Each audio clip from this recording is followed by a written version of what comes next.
So this is the old Fleming castle here at Dunneree Forest Park, and if I grew over, not a big lot left, although that tower is still standing just about.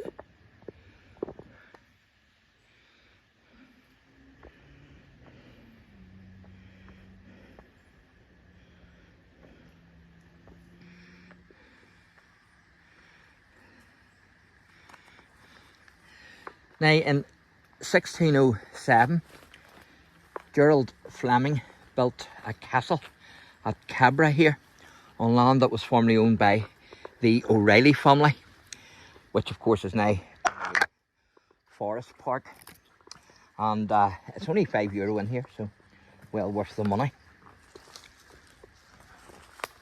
And you can see that the tree there has brought that wire up, so it has.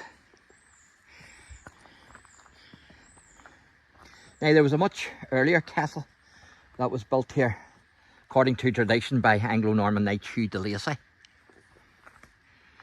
But this is the Fleming one.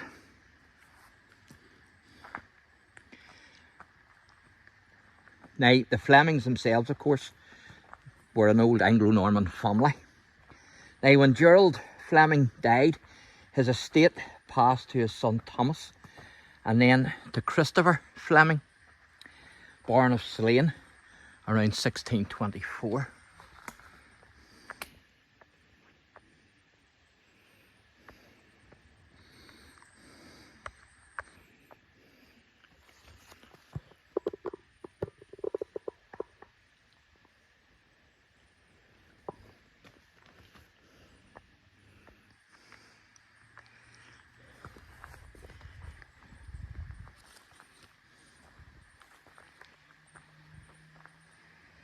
And during the Cromwellian War in Ireland, the Flemings, having sided with the rebels, were of course stripped of their castle here at Cabra, and their castle and lands were confiscated, and the family were later pardoned and re-granted much of their lands, however.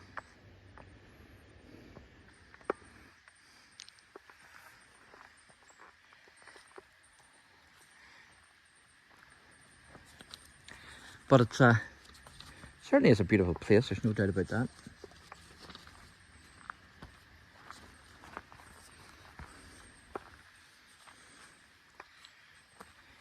Now the Flemings, as I say, they were later pardoned and re-granted much of their land, but lost it again for a second time after siding with King James II instead of King William III.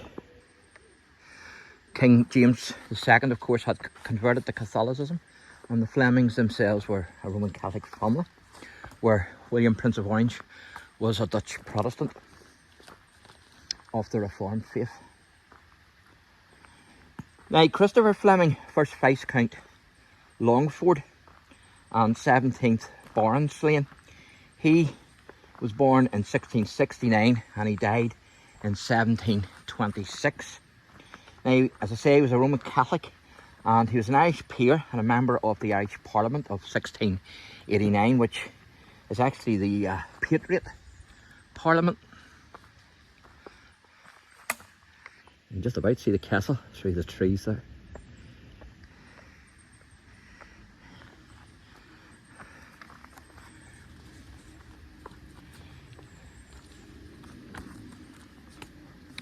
Now, he served as a colonel in the army of King James II during the Williamite Jacobite War in Ireland, 1689 to 1691. So he was present at the siege of Derry in 1689. He also saw action in such engagements as the Battle of the Boyne, fought on the 1st of July 1690. And he was taken prisoner at the Battle of Acrum, fought on the 12th of July 1691. Of course, Acrum was the most bloodiest war of the Williamite Jacobite wars in Ireland. So after his release, he went abroad and served as a colonel in the French army. And by 1704, he had become a lieutenant general in the Portuguese army.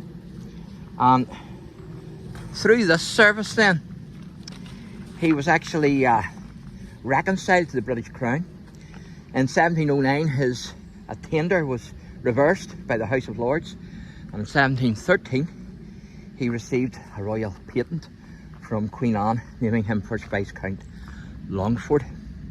Now, Christopher Fleming died in 1726, and he's buried in the MacDonald family vault in Bonamargie Friary at Ballycastle in County Antrim, in the burial vault of the Earls of Antrim, and of course I've covered that on my channel.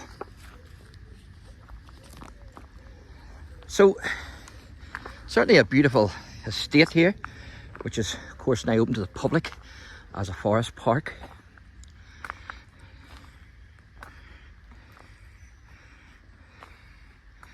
So I'm going to take a wee seat on this summer seat here and show you the lake, or the pond really. And then we'll wrap this wee video up.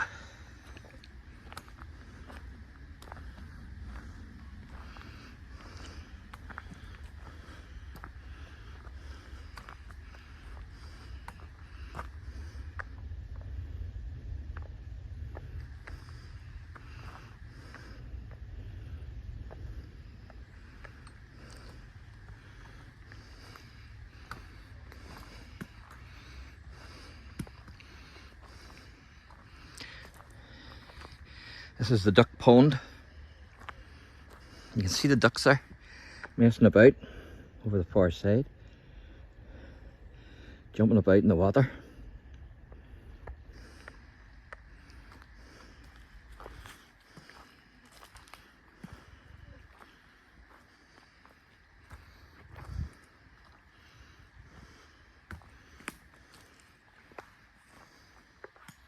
Beautiful, isn't it?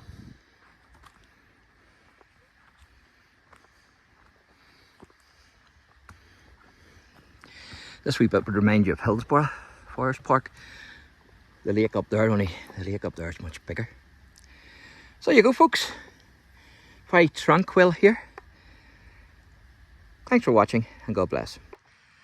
So we're continuing here on the Fleming estate at Cabra, which is now of course the Dunnery Forest Park. And you can see the beautiful trees there. And just over there is Cabra Cottage, and I done a video there, and of course there used to be a wee village there in that area as well. And I want to introduce you to a friend here. He's not very talkative, but he certainly makes a good seat, so he does. Now, there's also an American Civil War connection with this estate, believe it or believe it not, and the Fleming family. Because George Fleming, who was born in 1760 and he died in 1821, he was a descendant of the Barons of Slane of Ireland, who emigrated to St. Augustine in Florida around 1785. Now, Fleming named his new home, his new plantation home, Hibernia, the Latin name for Ireland, in honour of the land of his birth. So the grounds here are absolutely beautiful, aren't they?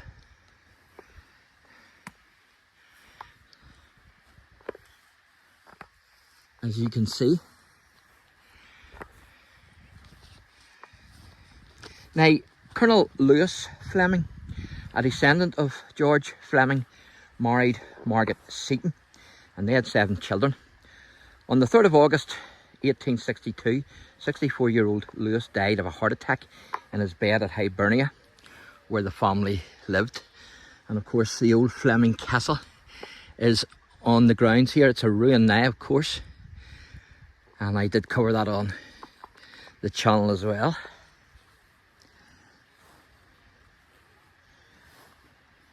Now, for most of the American Civil War, 1861 to 1865, Margaret, the widow, Fleming's widow, and her daughters were left alone at Hibernia while the Fleming sons fought for the Confederate Army.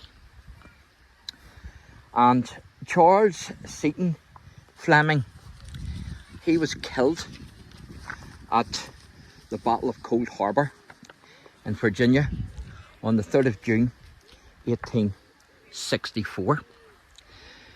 So the family definitely knew a bit of heartache in its day, the Fleming family, no doubt about that. But their ancestors are from here. Now, Margaret and her daughters were expelled from the Hibernia plantation home, being falsely accused of being Confederate spies.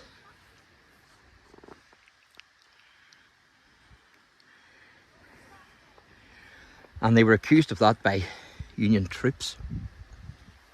So they spent the remainder of the war nursing the sick and wounded at a Confederate military hospital at Lake City, Florida.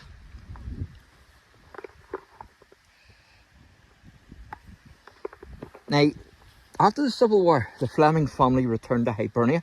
Their great house, of course, was still standing, but it had been ransacked and stripped of all its furnishings. So the plantation actually narrowly escaped destruction at the hands of the Massachusetts Cavalry Battalion in mid-April 1864, when Colonel Guy V. Henry, a relative of the family, ordered it spared, or it would have been destroyed.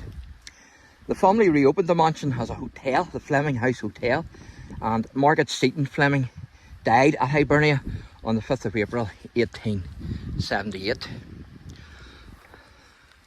So a big history here, folks. This is a lovely green, but unfortunately you're not allowed to camp here.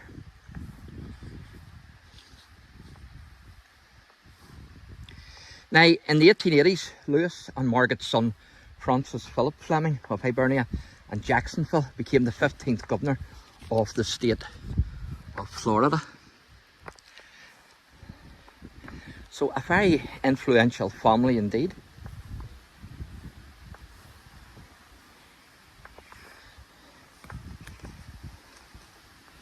And during the Civil War, Fleming himself served as a captain in the 2nd Florida Regiment. After being wounded, he actually returned to Florida and actively enlisted new volunteers, not New York, for the Confederate Army. And he commanded a volunteer company at the Battle of Natural Bridge at St. Mark's, which was fought on the 6th of March 1865.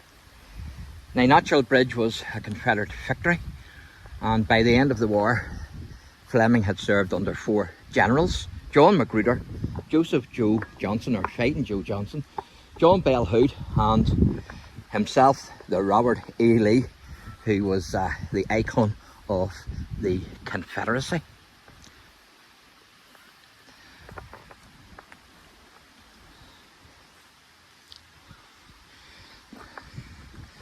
So quite beautiful, isn't it? So,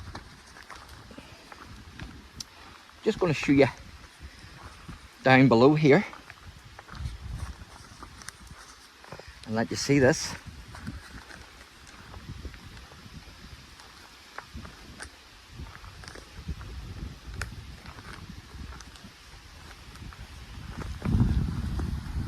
Brave drop there, as you can see. It's the river down below.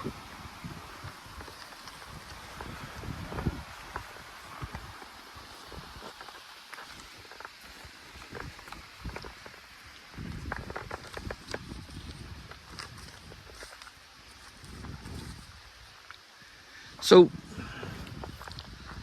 Francis Philip Fleming, he actually died on the 20th of December 1908, and he's buried at the old city cemetery in Jacksonville. So there you go, folks. That's your wee bit of history here of the Fleming family. So thanks for watching, and God bless.